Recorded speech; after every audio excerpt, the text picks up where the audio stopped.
Hello friends, welcome to my YouTube channel math sphere. कैसे हैं आप सब लोग, बता दीजिए एक बार कमेंट में। आई होप सब ठीक होंगे, all are well. Last lecture में अपन ने type 3 and type 4 solution types सीखे थे, जिसमें अपन ने ज़्यादा से ज़्यादा सवाल सोल्व किए थे। आज अपन इस लेक्चर में टाइप 5 को कवर करने वाले हैं और ये लेक्चर आज ट्रिग्नोमेट्री चैप्टर का लास्ट लेक्चर रहेगा। तो लेक्चर को एंड तक देखना है और बिना स्किप किए देखना है। और आप हमारे यूट्यूब चैनल पर पहली बार आए तो आपका बहुत बहुत धन्यवाद। आई होप आपने ऑलरेडी सब्सक्राइब कर दिया होगा। यदि आपने सब्सक्राइब नहीं किया है तो पहले आप चैनल को सब्सक्राइब जरूर करिएगा। आप सब्सक्राइब करोगे तो हमारा मोटिवेशन बढ़ेगा और आपके लिए एक से बढ़कर एक ट्रिक सॉल्यूशन लेकर आएंगे। तो आज का लेसन टाइप 5 को बिना किसी देरी के शुरू करते हैं, जिसमें अपन टाइप 5 में बाउंड्री कंडीशन की हेल्प से अपन सॉल्यूशन फाइंड करेंगे। ये सबसे इजी मेथड होता है, लेकिन इसमें ब्रेन का काफ़ी यूज़ होता है। आप मैथमेटिक्स पढ़ रहे हैं तो ऑलरेडी आपके पास इतनी काबिलियत तो होगी कि आप बाउंड्री कंडीशन आराम से सीख पाओगे। तो लेक्चर शुरू करते हैं बिना किसी देरी के। लेक्चर को कंसिस्टेंसी के साथ देखना है, ये इम्पोर्टेंट पार्ट है ट्रिग्नोमेट्री सॉल्यूशन टाइप में। सबसे पहले मैं टाइटल डाल देता हूँ, टाइप 5 बाई बाउंड्री कंडीशन।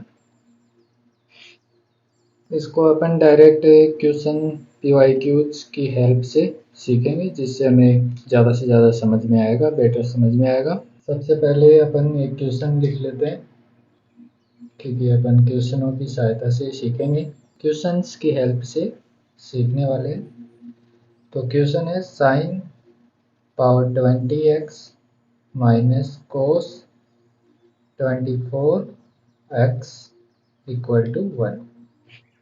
आप देख पा रहे हो कि इसमें बहुत बड़ी पावर है, तो आप समझ गए होंगे कि ये अदर टाइप 1 2 3 4 के अकॉर्डिंग बिल्कुल भी नहीं है। तो इसको बाई बाउंड्री कंडीशंस की हेल्प से ही सॉल्व किया जा सकता है। और भी अदर मेथड्स होंगे, लेकिन मेरे पास सबसे बेस्ट इसके लिए बाई बाउंड्री कंडीशन है, तो अपन इस पर चर्चा करेंगे।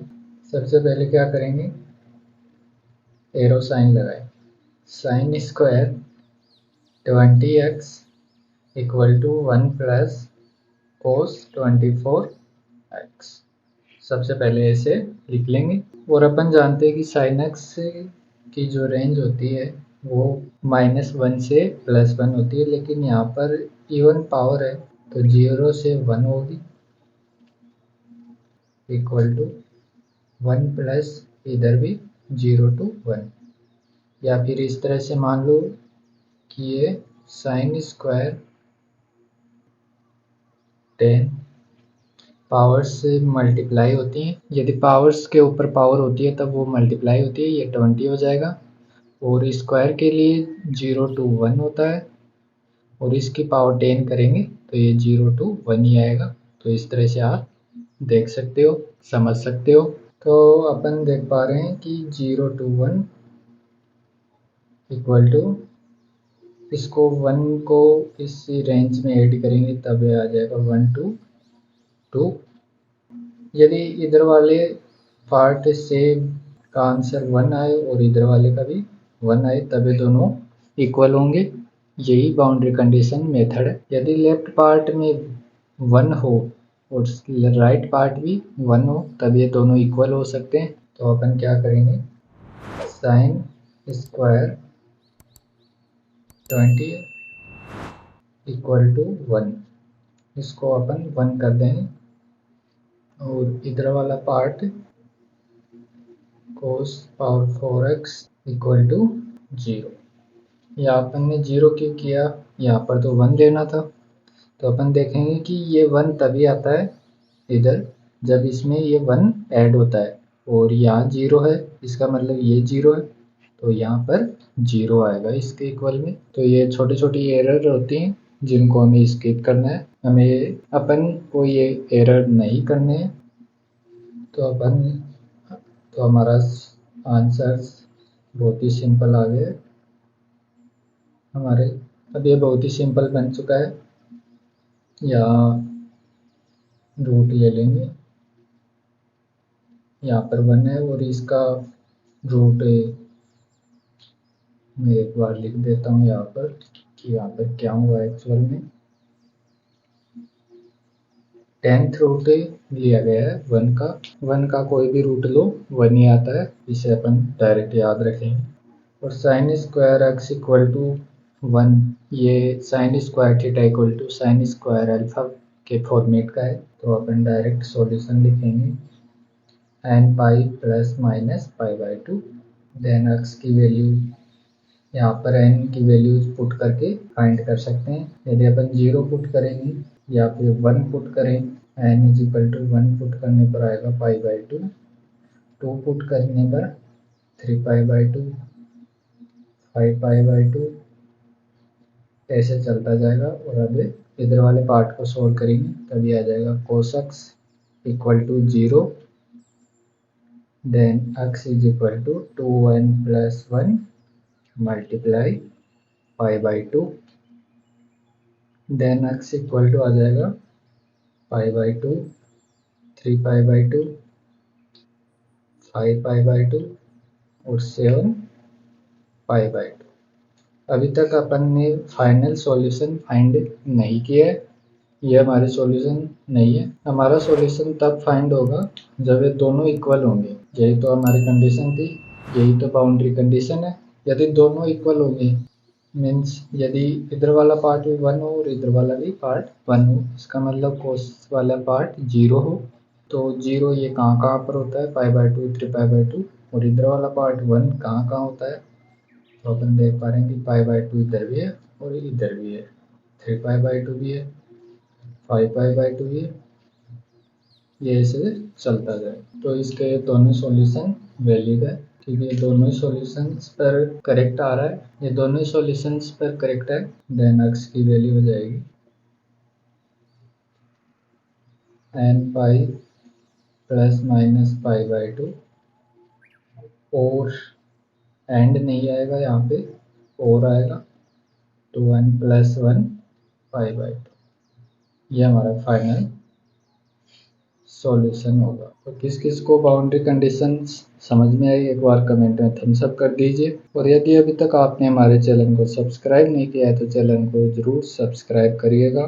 लेक्चर अच्छा लग रहा है तो लाइक कर दीजिए और अपने दोस्तों तक शेयर कर दीजिए। चलो अपन सेकंड सवाल पर आते हैं।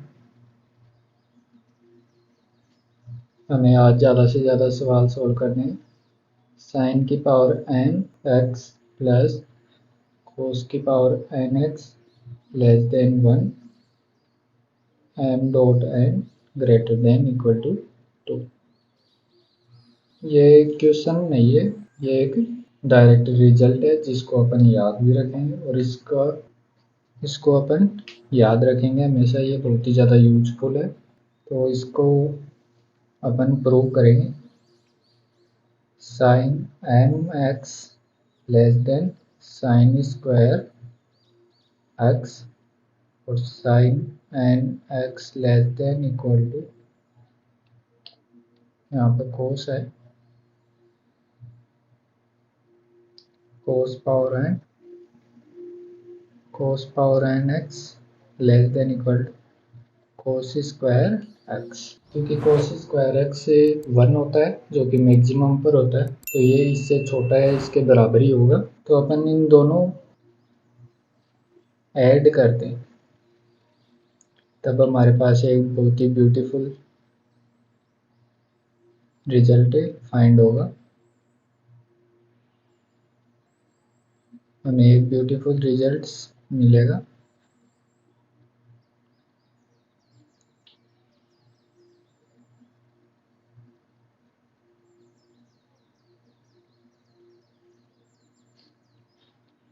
इसे हमें याद रखना है। यहाँ पर है कि साइन की power m x plus cos की power n x less than equal to 1 होता है, इसकी मैक्सिमम वैल्यू 1 होती है। अब इस पर किस तरह का सवाल पूछा जाता है उस पर चर्चा करते हैं। तो क्वेश्चन जो कि पूछा गया है कंपटीशन एग्जामों में,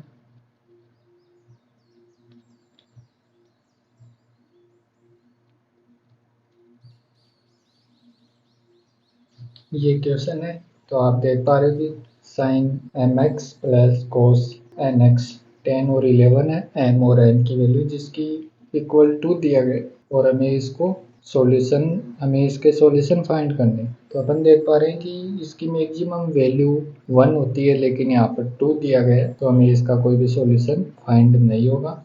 इसका कारण ये इक्वेशन है, तो इससे हमें कोई सॉल्यूशन फाइंड नहीं होगा। और यहाँ पर एक बात याद रखने वाली ये है कि यहाँ पर दोनों के लिए थीटा सेम होता है। अपन देख पा रहे हैं कि यहाँ पर थीटा जो है वो सेम है। अब अपन एक इसी तरह का सवाल और देखते हैं जिसमें सॉल्यूशन फाइंड होते हैं। cos 4 theta plus sine 5 theta equal to 2। यहाँ पर देख रहे हैं कि दोनों की पावर m और n की वैल्यू 1 1 है, तो अपन डायरेक्ट लिख देंगे कि इसकी वैल्यू 2 नहीं हो सकती है, जो कि हमारा गलत होगा आंसर, क्योंकि यहाँ पर थीटा चेंज हो गया है। थीटा चेंज हो गया है तो अपन ऐसे सोच सकते हैं कि दोनों की वैल्यू 1 1 हो, तब उनको ऐड करेंगे तो 2 आ जाएगा। तो इसका सॉल्यूशन फाइंड करना पॉसिबल है, और यही इसका सॉल्यूशन भी है कि ये दोनों 1 1 हो जाएं। यदि दोनों 1 1 हो तब उनको ऐड करेंगे तब ये 2 हो जाएगा, equal to 1 sine 5 theta equal to 1। तो यहाँ पर थीटा की वैल्यू आ जाएगी n पाई बाई 2। तब अपन n की वैल्यू पुट करेंगे, पहले 0 करेंगे, फिर 1 करेंगे, फिर 2 करेंगे और इधर भी पुट करेंगे। देन 5 थीटा इक्वल टू आ जाएगा 2n pi plus minus pi by 2। Then theta equal to आ जाएगा 2n pi divide by 5 plus minus pi by 10। तो इसको थोड़ा और अच्छे तरीके से लिखें तब यह आ जाएगा 4n प्लस 1 मल्टीप्लाई 5 बाई 10। यहाँ पर प्लस माइनस नहीं आएगा, यहाँ पर प्लस ही आएगा ओनली। मैंने स्क्वायर वाला याद रखा, इसके लिए माफ़ी चाहता हूँ।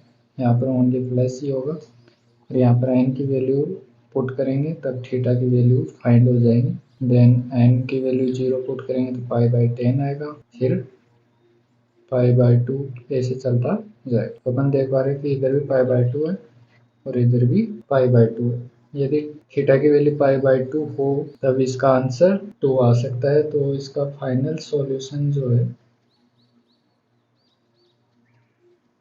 इक्वल टू होगा theta is equal to pi by 2।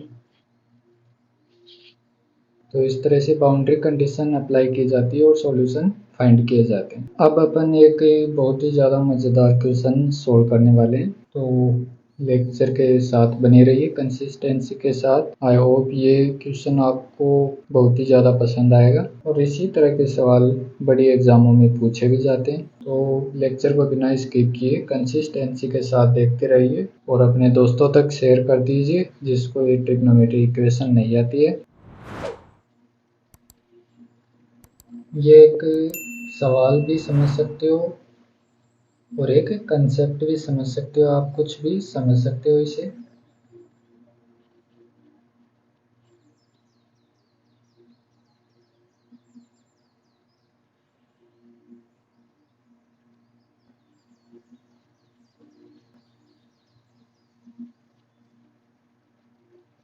हमें x और y की रेंज दी गई है जो कि -2 पाई से +2 पाई है, एंड एक इक्वेशन दी है cos x multiply cos y equal to 1। अब हमें फाइंड क्या करना है इस सवाल के अंदर, x, y के जो ऑर्डर पेयर बनेंगे उनके नंबर्स फाइंड करने कि ये x, y वाले कितने पेयर बनेंगे। यही हमारा क्वेश्चन है। तो क्वेश्चन समझ में आ गया तो एक बार कमेंट कर दीजिए। अब अपन आगे बढ़ते हैं, इसको सॉल्यूशन किस तरह से फाइंड होगा उस पर अपन चर्चा करते हैं। हमें cos x और cos y दो टर्म है इसके अंदर जिसका मल्टीप्लाई 1 है। तो अपन cos x और cos y का -2 पाई से +2 पाई का ग्राफ बनाएंगे, और जिनका मल्टीप्लाई 1 होगा उनको ऑर्डर पेयर में एडजस्ट करेंगे, एक टेबल बनाएंगे और उसके काउंटिंग करेंगे। यही हमारा सॉल्यूशन रहेगा। सॉल्यूशन मेथड यही रहेगा हमारा। तो फटाफट से पहले अपन डायग्राम बना लेते हैं या फिर ग्राफ बना लेता हूँ मैं। ग्राफ ज़्यादा बड़ा नहीं बनाएंगे, हमें 2 पाई से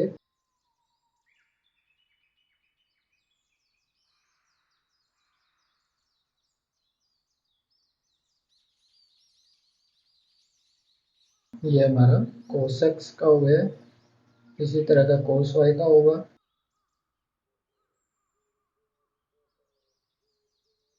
हमें ग्राफ पर ज़्यादा ध्यान नहीं देना है कितना सुंदर बनाया या नहीं, हमें कंसेप्ट पर ध्यान रखना है। ग्राफ हमारा कोई नहीं देखेगा, सॉल्यूशन देखेंगे।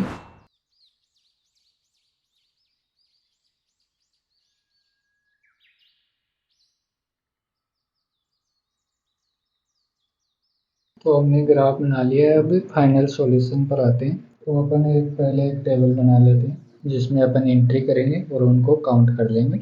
इन दोनों का मल्टीप्लाई 1 है, तो अपन देख पा रहे हैं कि 1 कब आता है, जब 1 मल्टीप्लाई 1 हो या फिर -1 मल्टीप्लाई -1 हो। ये दो ही केस में +1 आता है, अदर में कुछ भी हो सकता है। तो अपन देखेंगे दोनों तरफ या तो 1 1 हो या फिर -1 और -1 हो। यदि x cos x वाला 0 पर है तब ये 1 होगा, और इधर वाला +1 कहाँ कहाँ पर होगा, 2 पाई पर होगा, 0 पर होगा और -2 पाई पर। तो अब हमारी एंट्री हो जाएगी 0 0 के साथ -2 पाई, 0 और +2 पाई। अब ये 0 के साथ, अब अपन इसको 2 पाई के साथ ऐड करेंगे तब भी यही ऑर्डर आएगा, -2 पाई, 0 और 2 पाई। अब ये -2 पाई के साथ होगा तब भी यही ऑर्डर आएगा। ये तो हो गए +1 वाले। अब ये दोनों -1 हो, ये -1 कब का होता है, पाई पर होता है और माइनस पाई पर। तो ये पाई पर और माइनस पाई, तो इधर वाला भी -पाई और +पाई, -पाई +पाई। तब यहाँ पर 3 सॉल्यूशन, 3 3 3 3 3, यहाँ पर 2 ही है और यहाँ पर 2 है। तो फाइनल आंसर हमारा जो होगा वो होगा 3 + 3 + 3 + 2 + 2, 9 + 4 13, ये हमारा आंसर हो गया। तो बड़ी एग्जामों में इसी तरह के सवाल पूछे जाते हैं। किस किस को एक क्वेश्चन पसंद आया एक बार कमेंट में थम्स अप कर दीजिए, और आपने हमारा लेक्चर एंड तक देखा इसलिए आपका बहुत बहुत धन्यवाद। ये हमारा ट्रिग्नोमेट्री इक्वेशन या trigonometry function, trigonometry inequality, trigonometry ratio, ये हमारा कंप्लीट हो चुका है। आज का ये लेक्चर फिनिश हुआ। आपने हमारा लेक्चर एंड तक देखा इसलिए आपका बहुत बहुत धन्यवाद। आई होप ये लेक्चर आपके लिए बहुत ही ज़्यादा हेल्पफुल रहे। और यदि अभी तक आपने हमारे यूट्यूब चैनल मैथस्पेयर को सब्सक्राइब नहीं किया है तो चैनल को जरूर सब्सक्राइब करिएगा, बेल आइकन को प्रेस करिएगा ताकि आने वाले next chapter SOT solution of triangle का फर्स्ट लेक्चर आपको तुरंत मिल जाए। Have a nice day, thank you.